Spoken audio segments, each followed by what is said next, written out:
One, thank you for joining me. In this video, we will solve question House Robber version 2. This is an improved version of House Robber, and this is a dynamic programming question. This is Leetcode 216, and the question says, given list of non-negative integers representing money in each house along a circle. So imagine there are houses around a circle and each house has some money. We have the list of that money. Okay, determine max amount of money if we can rob without alerting police. So we have to find maximum amount of money we can rob from the houses without alerting the police. So let's see what alerts the police. So due to circle, first house is neighbor of the last house. Okay, this is clear. So first house and second house and last house, they are adjacent to each other, and the security system of two adjacent houses are connected and police will be alerted if both are broken same night. So this is the condition. So question is, we have several houses along a circle, each house has some money, and security system of adjacent houses are connected. Because of circular nature of the arrangement, the last and first house are adjacent to each other, and since the security system are shared between two adjacent houses, if both of those houses are robbed, the police will be alerted. So we have to only rob houses two out of the one out of the two adjacent houses. Okay, so for example, let's consider this 2 3 2. So 2 is the first, 3 is the second, and third, the last is the another 2. So due to circular nature, these two occur side by side. So imagine the in and start is connected, for example, or so we have 2 2. So we cannot take 2 and 2 because the police will be alerted because of adjacent nature. But if we take 3, the police won't be alerted because 3 is in between these two. So 3 is the maximum we can rob here. Okay, for example, here if we have 1 2 3 1, so 1 and 1 are adjacent because it's on circle. But if we have two choices, we can rob from 1 and 3. In this case we are in 4, and in other case we can rob from the 2 and 1 3. Okay, so skipping 1 in between we can rob, so 3, but out of the 3 and 4, 4 is maximum, so we put 4. Okay, so this is the question input and output. So now you have understood the concept how we have to give on output. Okay, and now let's imagine we have house 1, house 2, house 3, house n minus 1, house n. So we have n houses numbered from 0 to n, or rather you can, the index of these houses go from 0 to n minus 1 in Python. Okay, so we have two cases. We can rob house 0 to n minus 2. Either we can start from the first house and go until the second last house and we rob things in between this one. We have, in this case we have to skip the last house, or we have another option is we rob from the second house till the last house and we skip the first house. So these two cases are from either we skip the first house or the last house. So when we skip the last house, we store the output in temp2 variable.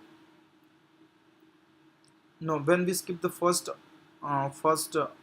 index 0 house, we store it temp2 variable, and when we skip the last element, which is n minus 1, we rob only from 0 to n minus 2, we store it in temp1 variable. Okay, so since this is a dynamic programming question, we need to have a DP array that tracks our input, now our temporary number.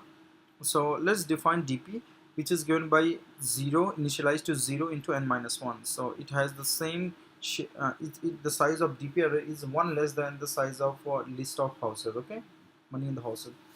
So we initialize the DP 0 and DP 1 to be number 0, number 1. So it means DP 0 is the money earned when we start robbing the house number 1. So num array contains the money for all the houses. So num0 is for the first house, num1 is for the second house. So we initialize the two elements in dp0 and dp1 to be the two numbers in the array, num0 and num1. Okay, now what we do for the next house, the dp value is given by the number at that index plus the maximum of all the money which can be earned until the element before the one adjacent to I. So when we are at I index, the number which is left to the I is I minus 1. So we don't have to include I minus 1. We have to go and look at I minus 2. Means we have to skip one left one, and then whatever number is before this and including I minus 2, we consider that, and dp maximum value of dp from the start to I minus 2 is maximum is considered to be the raw amount, and then we add num I in that one. So idea here is that we cannot include I minus 1 because I minus 1 is adjacent to I and it can alert the police. So if we are taking I, we have to skip I minus 1 and we have to consider all other numbers which are before I minus 2 and also includes I minus 2. Okay, so this is what the max is doing, and you are interested in maximum earning, so we do the max. Okay, and that's why I wrote here the dp colon I minus 1 means all the numbers in dp starting from beginning and until I minus 2. Do not include I minus 1. That's also very important, the way the colon index works in Python. And the next we take the maximum of the two, dp minus 1 or dp minus 2. So in the next case we take the value maximum of last two elements. Do you know why we do it? So dp minus 1 gives the amount money earned when we consider the last element. It means if we are considering the last element, we will skip the second last element and then we consider the maximum of all the earlier elements. Okay, so this is dp1 minus 1, and dp minus 2 means we are taking the second element from nin. It means we are skipping the last element, and also we are skipping the element before the second last, and so on. So we take the maximum of these two cases. So we can include the last number, last house in our counting, or we can skip the last house in our counting, and depending on that we have two cases. We take the maximum of these two. Okay, so we do it for all the two cases. So all the two cases we have dp maximum of dp minus 1 minus 2, it means last and second last, minus 2 means second last, dp minus 1 is last element. We take the maximum, and we also do it for the both cases. So we divide this house robber 2 into house robber 1 problem. So house robber 1 is like we have a linear array of houses. Here it was circular. So in circular we have to skip either the first element or the last element. We did it already. And then when we have a smaller array, we compute the dp, which is given by nums of I plus maximum of all the dp's except the I minus 1 index, and we do it for both cases and then take the global maximum. So we are taking to maximum two times. So one is the depending on which side we are choosing, and second one is the within that side. Okay, so for example, let's consider 232 as nums, which is the amount of money in each of the three houses. So we first skip the first element. So now we are left with 2 comma 3, first two. So we skip the last one. We have temp 1 2 3, and in the other case temp 2 we skipped the first one and we are given 3 comma 2. Okay, so now we are defining dp1 and dp2 for these temp variables. So dp1 corresponding to temp 1 is means we know that two of the numbers are initialized used to initialize dp. So dp will become nums of 0, which is 2, and nums of 1 of 3. So here we didn't do any computation because there are just two elements. We copy these two, and 3 is the minus 1 index, which is the last one, and minus 2 index is 2. We take the maximum of these two, which is 3 here. Okay, and now we just store it somewhere, and then in temp 2 we again have two elements, and dp0 dp1 are given by num0 num1. So it becomes 3 and 2, and maximum again is 3. And now we take the maximum of these two cases, dp1 and dp2, and become maximum 3 comma 3 is equals to 3. Okay, so here the house and clearly the choice here is that we take just the middle element. Okay, and this was one example, very simple because there are just three houses, and that too on a circle. A slightly better example will be to consider of four houses on the circle, 1 2 3 1, and 1 and 1 are adjacent. So let's first consider temp 1, where we don't include the last one. We remove the last one because last one is the adjacent to 1. We cannot drop from 1. So we choose 1 2 3, and then the temp2 variable we exclude the first one, so we have 2 3 1 2 3 1. And now dp1 and dp0 and dp1 elements are both copied, so 1 2, and the third is given by nums I, means 3 plus the max of number. If this is I index I minus 2, it means we have to skip 2, we have to only consider 1. So the max of only 1 is 1 and 3, so 3 plus 1 becomes 4 here, okay. And again here 2 and 3 are copies because we have dp0 and dp1 are same as nums0 nums1. And for the third one we have 1, number I is 1, and we have to consider the max of numbers before and including I minus 2, which is 2. So max of 2 is 2 because 2 is just one element, and 1 was nums of I, 2 plus 1 becomes 3. And now we take again the global max of 4 and 3, which is 4, okay. So 4 is the answer. Let's see how we reach here. So for getting the 4 answer, we rob from the first house, then we skip the second one, and we rob from the third. So it is 1 plus 3 is equals to 4, which is our answer, okay. And 2 plus 3 is the other one, so we are just interested in the maximum one. So now I hope you have understood the problem, and if not, if there is any confusion regarding problem, I strongly recommend that please pause the video and go through these two examples using the steps I show above, just to see that we are able to follow the procedure and getting the right answer in these two examples. And once you are familiar with the algorithm procedure we are using for finding these values, please come to this second stage. So in second stage I'm showing you my handwritten code, which is, so it is always nice if you can hand practice your code on a paper, on a whiteboard, because that also reinforces some concepts, and this is typical interview scenario. And also you can run it on IDE to be sure, so that is like a final step. So in step 2, let's consider this solution. We have a class solution where we define a function rob, and the nums is the list of integers showing the money in each house. We have to return int, which will be the maximum amount that can be robbed given the constraints that the adjacent houses have the shared security system, and if both of them are robbed, the police will be alerted. First constant. Second constant is that all the houses are on the circle, so the last and first house are together or adjacent to each other, okay. So first of all, if not nums, return 0. So if the nums is empty, no number, return 0, because we cannot own anything in that case. And if the length of nums is less than or equal to 2, let's say there are just 2 houses, 1 2 4 3, in that case just return the maximum of the 2 and we are done. So now after this stage we know that we have at least 3 houses, and for that we need an algorithm to do it, okay. So we define 2 temporary variable, temp1 and temp2. So in temp1 we exclude the last element, so we take everything before the last. So temp1 is given by nums and then big bracket colon -1. -1 means it includes the indices of nums from 0 to n minus 2 if n is the length of nums, because the index run from 0 to n minus 1, n minus 1 is the last index, and here this means up to -2, and -1 is also the last element, so it's not include minus. The temp1 is excluding the last one, so from 0 to n minus 2 index, okay. And the exclude is means exclude the first. When we exclude the first, we have everything after the first, so temp2 is equals to 1 colon within the bracket, it means from index 1 till the end, so end is n minus 1, okay. So this is just a short way of writing this.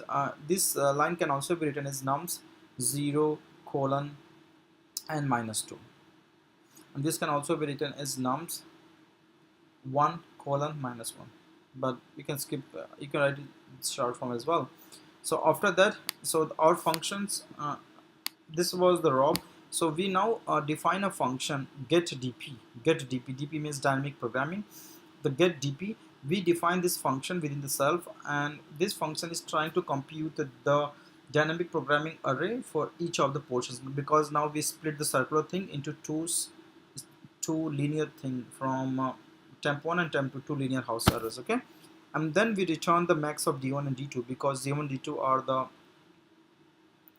the values, DP values, or maximum amount that can be robbed either by excluding first one or excluding the last one. Okay, so let's get to the main procedure that computes our DP values, because this is also very important. So let's first define n is equals to length of nums, and then dpr is initialized to be 0 times n. So I would like to make it clear that num here is a different variable, and since temp is either excluding first or last value, the temp1 temp2 has a size slight one less than the actual size of nums. So num is slightly one less than size less one less than the num size, so one element is less in this one. So n is the length of num, and then we initialize dp to be all 0 for this num, and we as I told in the example, we take the dp0 and dp1 to be same as the num1 and num0. So the first two numbers or first two houses money becomes the dp value 2. And then for I in range of, now we have done with 0 and 1, we start from 2 until n minus 1. So the range 2 comma n achieves 2 3 4 up to n minus 1. Range 2 comma n means starting 2 and ending n minus 1. So dpi now is given by the sum of two elements.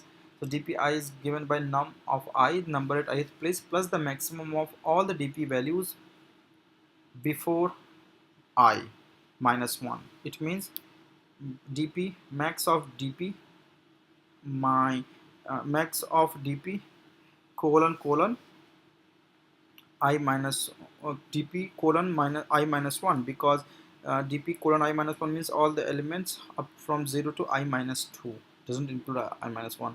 So we take the max excluding the immediate left, and whatever value we get into dp, in this way we define the dp values from 0 to n minus 1 for the whole number m, and this dp values is then is an array, and now we return the max of this dp. So max of this dp means the amount of money we can earn by considering this number. So this one of these numbers could be excluding first or excluding last, and then this is the two way we can earn on a circular array, and taking the maximum of d1 d2 we get the maximum money which can be earned.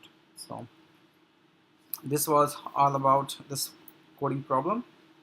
I recommend you to go through this code one more time with the example, numerical examples, and then try to write it fresh on a piece of paper on whiteboard to see how much you remember. And as I said in my previous videos, it's very important and crucial to use meaningful names for variables and meaningful function names. So functions name, variable names, if it is meaningful, it's easier to remember.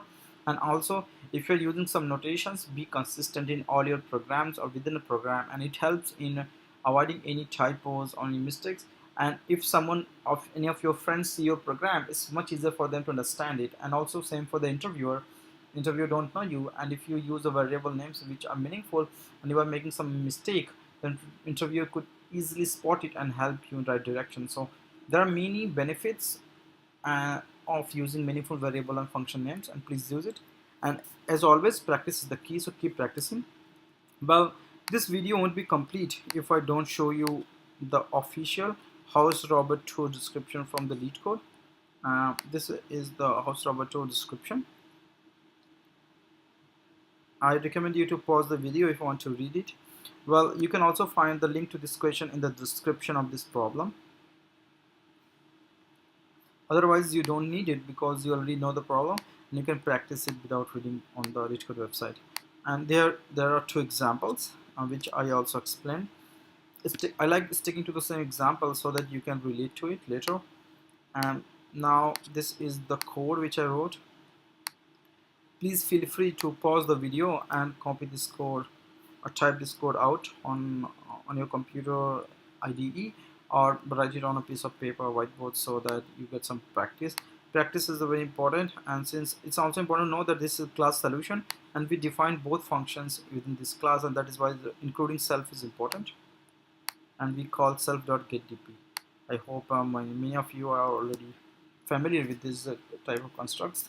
So thank you very much for watching the video, and I hope you are getting benefit by saving your time while preparing for such questions. So please, this question has helped you in learning quickly, saving your time, and helping comprehensive Please like the video and subscribe to my channel. I would like to add more content on the basis of further requests. So if you have any question which you are struggling to understand, or if it is taking too much time for you to solve to reach the optimum solution, please put the description of the problem in the comment below, and I would like to pursue it in the next videos. As always, please share it with your friends, colleagues, mentors, or your juniors in school, colleges who might be interested in learning coding, or who might be beginners, or who might be experienced but they are refreshing their coding knowledge for any upcoming interviews, or they are freshmen in a college and trying to grasp the learning algorithms and not using Python, because this discussion has nothing to do with the Python. Once you know the algorithm by going to the first one third of the video, you can implement it into C, C++, Java, or any other program you're familiar with. And the coding implementation is just one part of the learning. So the also equally important is to understand the algorithm and being able to bring the thoughts into a form of a procedure which can be followed by a digital computer.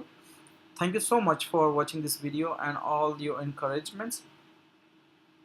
Take care until we meet again, and please pursue the tradition of knowledge sharing in the new year. Help others to understand the algorithms and also get help from others for understanding it, and let's make the world a better place. Thank you so much. Take care until we meet again.